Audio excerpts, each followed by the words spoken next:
if Donald Trump had been assassinated, God forbid, and I would say God forbid about Joe Biden as well, there would be not one diminution in the divisive rhetoric coming from the left. If Ron DeSantis were the nominee, he would be called Hitler as well.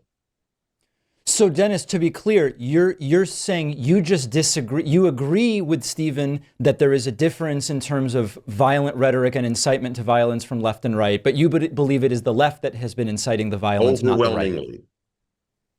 Stephen?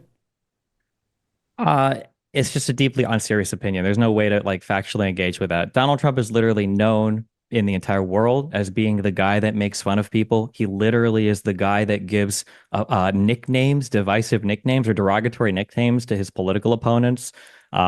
Sleepy Joe Biden, Crooked Hillary. What did he say about Ted Cruz's dad might have been the Zodiac? He just says so many out of pocket things and then it's another world. I don't know if conservatives listening actually believe this, but when people say things like, oh yeah, Joe Biden is so unbelievably divisive.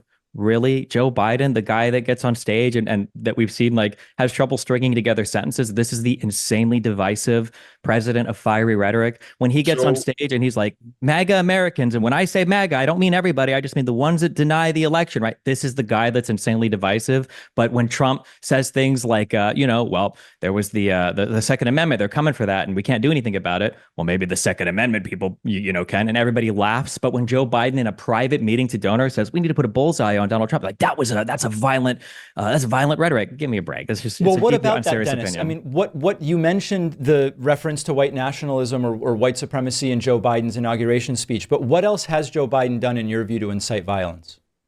Oh, I didn't say he incited violence. I thought the issue was divisiveness. Who is more responsible for divisive? Also, Donald Trump is one man.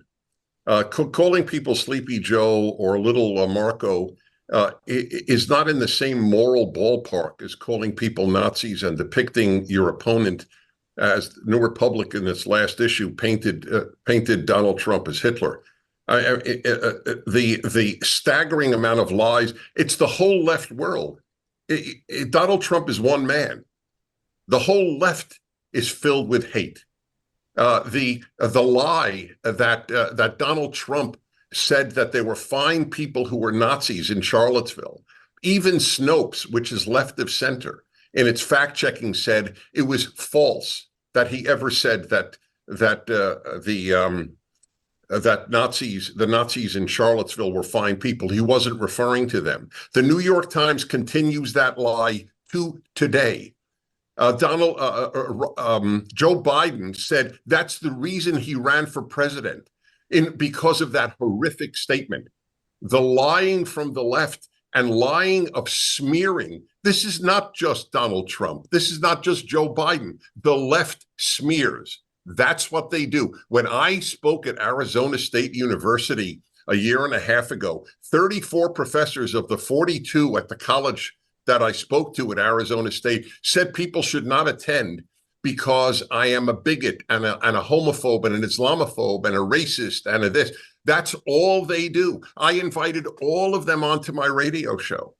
Any one of you 34, all 34 can come on my radio show. Not one accepted the invitation. Did one invite me into their classroom? Of course not. So constantly referring to Donald Trump. Donald Trump is nothing compared to the whole world, from the New York Times to Joe Biden. The world of the left is a world filled with smearing hate.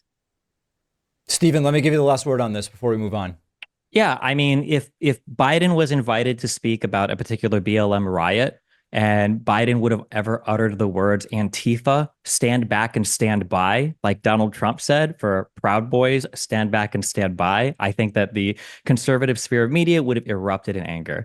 If you want to talk about who's more divisive or not, you just need look no further than the legislation passed in Congress. President Trump ran for how long on repeal and replace the ACA? He wasn't able to replace it. He ran for how long on infrastructure? Biden was the one that passed that bill. Donald Trump didn't. And in terms of Donald Trump just being one man, Donald Trump is not just one man. Donald Trump is the entirety of the conservative party right now. And if you're a conservative politician or if you're in conservative media, you absolutely know that, because you either toe his line or you are destroyed.